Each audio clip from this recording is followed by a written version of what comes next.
a creepy entity.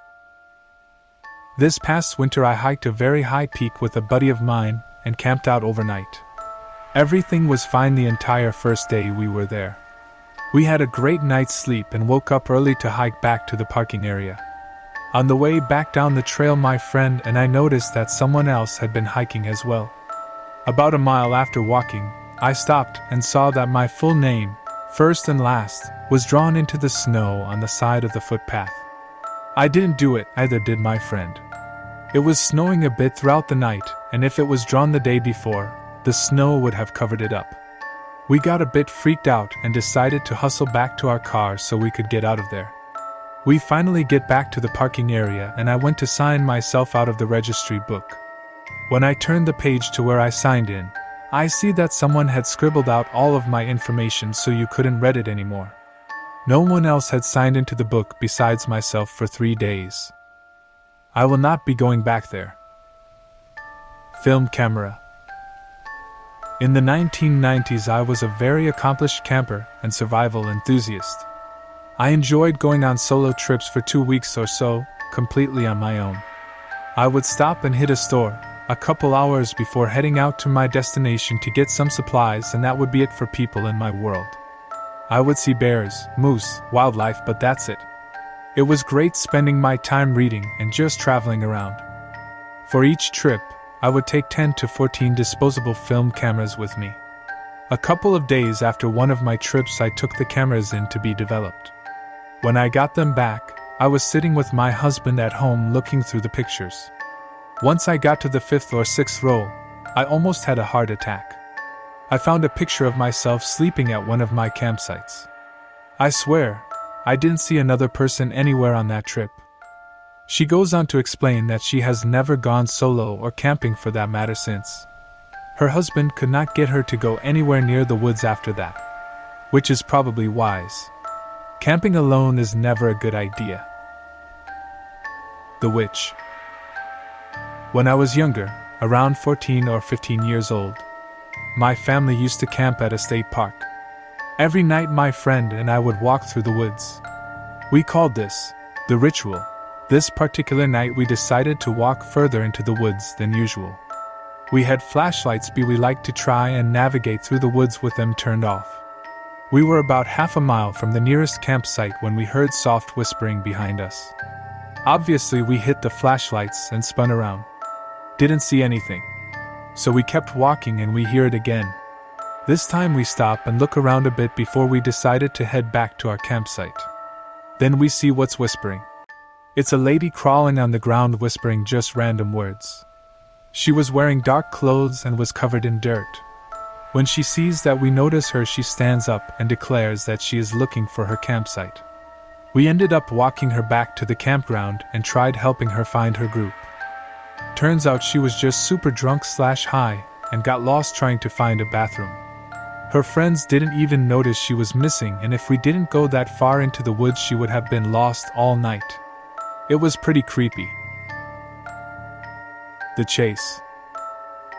I was hiking a section of the North Umpqua Trail, northern part of southern Oregon, a few years back with my SIL. It's a 72-mile trail broken into sections that can be easily hiked in a day. At the time, I lived about midway up the trail, fairly remote in a small community. It was mid-fall this one day when we set out. The trail was running along the south side of the Umpqua River and was pretty up and down in the beginning. We made it to a fairly flat section that was running just above the river. There was this beautiful view of the river through the trees, so we stopped to get some pictures and take a water break. I immediately felt extremely uncomfortable, like someone was watching us. I slowly turned my head to look behind us, across the trail and up a very small incline. Through the trees I could see a small meadow. Across the meadow, maybe 15 yards from us, was a tent. An old, canvas-style tent. As I'm looking, I notice bones strung from the trees all around the meadow. Like creepy death wind chimes. My stomach just clenched and dropped. I leaned into Sill and whispered, "Do not turn around and look behind us. Just continue walking up the trail and run when I tell you." We were close enough to the river that nobody not right next to us could have heard this.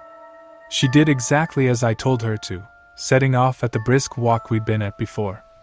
We got maybe 10 yards, and I could hear footsteps through the forest floor, coming from behind and slightly above us. That part of the forest is very dense. There is a thick moss cover under the trees, so footsteps on it make a very specific sound. I leaned forward and told her to pick up her speed. She did, I did, and so did whoever was behind us. I leaned forward again and told her to run as fast as she could and not stop until I told her to. For two middle-aged women, both slightly overweight, we ran like the damn wind. I just kept telling her, "Geo, go, go." I could see ahead of us that the trail made an incline and veered to the right along the river and around a cliff. I knew at that point that whoever it was going to have to come down onto the trail or stop. We kept running. We probably ran at least a mile after that, even though we could no longer hear anyone behind or above us. That section of the trail was about 9 miles, and we were not halfway when this happened. We eventually slowed down, but just hurried as fast as we could the rest of the way. We had arranged for her younger brother, not my ex, to pick us up. We made it to the next trailhead fairly early, so we made our way out to 138 and started walking east towards home, knowing he'd find us. He did, and was shocked at our story. We got home and immediately called our local sheriff, who lived just above us at the ranger station. He came to the house and heard our story. He explained it might be a day or two before they could get in on the trail, as they had a missing hunter at the time they were searching for. So a few days go by and he shows up at our house to let me know that we were not crazy or imagining things and someone really did chase us. I asked what they found and who it was. He looked down at the ground and then looked up and said, "I'm not going to tell you what we found or who it was, because if I do, you will never hike anywhere again. What we found was not normal and will not happen up here again." He then instructed me to never, ever hike unarmed again. I never found out what they found or who it was. I never hiked that section of trail again, and it completely burned last year. I also never hiked unarmed, ever again. That was huge for me, as I was not a gun person. I had many incidents living up there in a national forest with wild animals and other strange things, but nothing ever scared me as much as that day. Thanks for watching. Subscribe and stay tuned for another episode tomorrow.